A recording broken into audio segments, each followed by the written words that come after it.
고난 속에서 박정희 대통령을 만나기까지 나의 어린 시절. 경영이 너는 이미 초등학교 때 주역 등 30여 권의 한문 서적을 배웠고 유교와 중용사상을 통달한 데 이어 이제는 절에서 불교 8만대전경과 중도사상을 3년이나 배웠구나. 이제 어디로 갈 생각이느냐?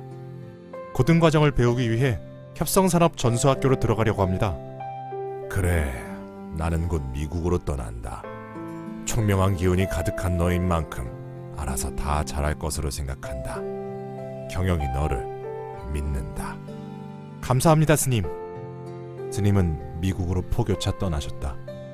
스님이 떠나고 난 후 절의 일은 더욱 많아져 나는 공부하기 위해 어떤 스님의 소개로 새검정의 작은 암자로 들어가게 되었다. 혹시 여기 청룡사라는 암자가 어디 있습니까? 학생이 왜 해저녁에 절을 찾는 거야? 제가 머물 곳이 없어 청룡사에 가서 낮에 일해주고 밤에는 학교에 다니려고 합니다. 우린 삼각선 제1기도원에서 기도하고 내려오는 길이야. 그러지 말고 광화문에 있는 내수동 교회의 목사님께 가서 공부하는 게 어떠니? 아주머니들은 내 책가방을 빼앗다시피 가져가곤 곧바로 교회로 나를 데리고 갔다. 그렇게 우연히 만난 아주머니들의 도움으로 광화문 내수동교회 홍근선 목사님의 양아들이 되었다. 이후 2년간 야간 고등학교에 다니며 기독교의 구약, 신약, 모세의 오경을 배우기도 하고 주일반을 맡아 아이들을 가르치기도 했다. 그러나 교회 재정이 점점 어려워져 나는 서울역의 동양당이라는 공장에서 금반지를 만들어 수출하는 일을 하게 되었다. 노쇠와 금을 녹여 24K, 18K 등을 만들었는데 노쇠와 금을 끓일 때 하얀 밀가루 같은 청산가루를 넣었다. 그런데 매일 그 일을 하다 보니 청산가루 때문에 코피를 자주 흘렸다. 이러한 상황 속에서도 나의 배움은 멈추지 않았다. 유교 중용사상, 불교 중도사상, 기독교의 중립사상을 독파해 비교 분석의 경지를 벗어나고 있었다. 그러다 학업과 건강 문제로 고등학교 3학년 때 세 번째 양아버지인 목사님과 헤어졌다. 이후에는 홍제동 안산 꼭대기 달동네 판자촌 위쪽 산 중턱 약수터 옆에다 2인용 군용 텐트 하나를 쳐놓고 살면서 고등학교 3학년 과정을 마쳤다. 늦은 밤 공부를 마치고 집에 돌아가면서 돈을 아끼고 아껴 간신히 산 호떡 하나를 군용 텐트에서 참 맛있게도 먹었다. 정말 죄송한데 밥 한 그릇 얻어먹을 수 있을는지요?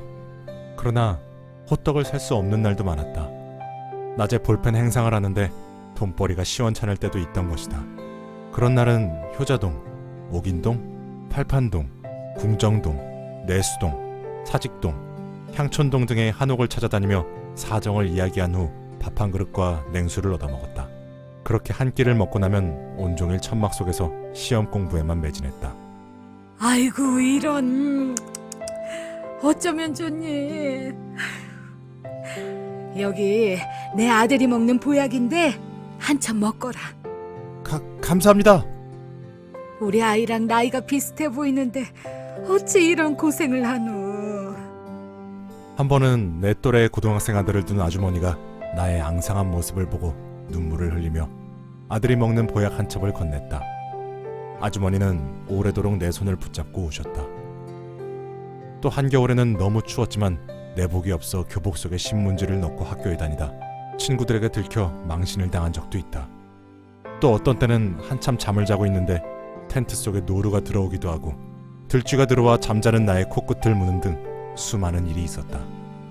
이외에도 눈보라에 천막이 날아가 버린 일, 천막을 찾다가 미끄러져 다리가 부러진 일 등 생각하면 지금도 눈물 나는 일이 셀 수 없이 많았다. 지금은 다리가 다 나았나 보군. 에휴, 그렇지만 말라도 너무 말랐어. 여기 사람들 다 고생하지만 학생처럼 또 고생하는 사람은 처음 보았네. 여기 슬리퍼 10켤레를 줄 테니 이 돈으로 다시 학교에 가길 바라네. 기프스를 한 채 학교에 가지 못하는 나를 눈여겨보던 판자촌 주민 중 한 사람이 실내용 슬리퍼 10켤레를 주었다. 나는 감사한 마음에 뜨거운 눈물을 흘리며 연신 그에게 절을 했다. 그러고서는 곧장 실내용 슬리퍼를 신을 만한 동네인 장충동으로 갔다. 그곳에서 으리으리한 집을 발견했는데 그 집 차고에서 당시에는 처음 보는 고급 승용차가 나왔다. 나는 그 차에 오르려는 사람에게 달려가 말했다. 선생님! 저는 이 슬리퍼 10켤레를 팔아야 학교에 갈 수 있습니다. 저에게 공부할 시간을 좀 주실 수 없겠습니까? 이 은혜는 꼭 잊지 않겠습니다. 그 어른은 아무 대답 없이 나를 한참을 바라보더니 갑자기 내 손을 잡아 끌고 집으로 들어가 밥을 먹였다.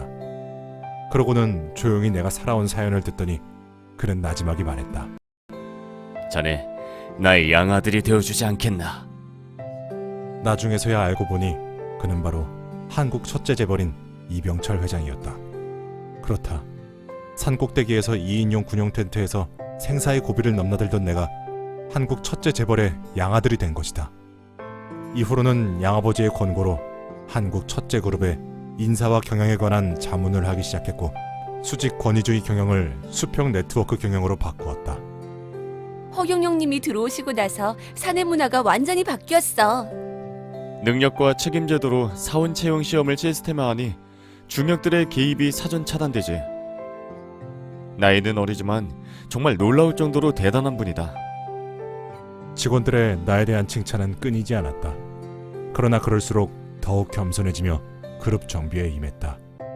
더불어 나는 신입사원의 관상을 보기에 사자상과 쥐상을 뽑지 않는 10가지 비결을 적용해 직원의 노동조합 발생 가능성을 최소화했다. 대신에 근로자에게 최상의 대우를 하는 제도를 만들었다. 아들아, 어떻게 하면 노동쟁이나 노조 결성이 없는 인사 문화를 만들었느냐? 나에게도 비결을 알려줄 수 있겠느냐? 네, 물론입니다. 먼저 근로자들을 극진히 대우해 주셔야 합니다. 그리고 관상법을 통해 근로자를 기용해야 합니다. 혹시 삼성이 가야 할 길도 보이느냐? 그렇습니다, 아버님. 아버님은 원숭이 상인데다가 삼성이라는 이름이 눈에 잘 보이지 않는 세 개의 별을 가리키므로 첫 번째는 설탕, 두 번째는 직물, 세 번째는 반도체라는 세 가지 분야의 사업을 진행하셔야 합니다. 이러한 나의 예언은 적중했다. 당시 정일곤 국무총리의 사위가 연구 목적으로 관심들이던 반도체를 1983년 삼성이 인수해 본격적으로 일구었다. 물론 처음부터 일이 일사천리로 진행된 건 아니었다. 옥부 조선소를 인수하겠소.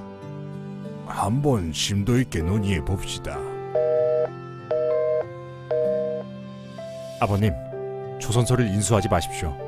반도체와 같이 작은 사업을 하셔야 합니다. 나는 양아버지인 이병철 회장에게 앞으로 나아가야 할 길에 대해 힘주어 말했다.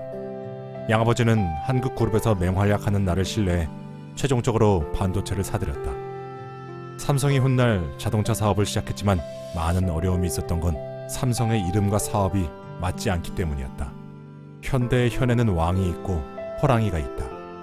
왕은 용이고 왕 옆에서 왕을 노려보는 것은 호랑이로서 현대라는 이름 안에는 용과 호랑이가 함께 있다. 게다가 정주영 회장이 물소상이므로 이는 큰 사업을 해야 함을 뜻한다. 건설, 조선 등 큰 사업을 해야 하는 것이 삼성과는 반대되는 부분이다. 훗날 현대가 하이닉스 반도체를 이끌면서 어려움을 겪는 것도 우연이 아니다. 우리 아들 허경영입니다. 어린 나이에 천재 경영 자문을 하며 기업을 성공적으로 이끌고 있습니다. 양아버지는 나를 각계각층에 자랑하기 시작했다. 그러다 20세 때 박정희 대통령을 만나 뵙기에 이르렀다. 이 인연으로 나는 박 대통령의 정책보좌관이 되어 그가 유명을 달리하는 1979년까지 재벌그룹 경영에 이어 국가 경영도 이끌게 되었다. 그래, 자네가 보기엔 다음 정책은 어떤 게 낫겠나? 예, 제가 보기엔 지난 방송통신대학제도 새마을운동에 이어 이번에는 반도체 사업을 진행하시는 게 좋겠습니다. 나는 박정희 대통령을 도와 100여 가지의 정책을 건의해 실현시켰다. 그 결과 라인강의 기적은 150년이 걸렸는데 박 대통령과 나는 한강의 기적을 15년 만에 일구는 고도 경제 성장을 주도하게 됐다. 참으로 박 대통령과 나의 인연은 하늘이 맺어준 기룡지상의 연속이었다. 이는 뒤에서 더욱 자세히 이야기하겠다.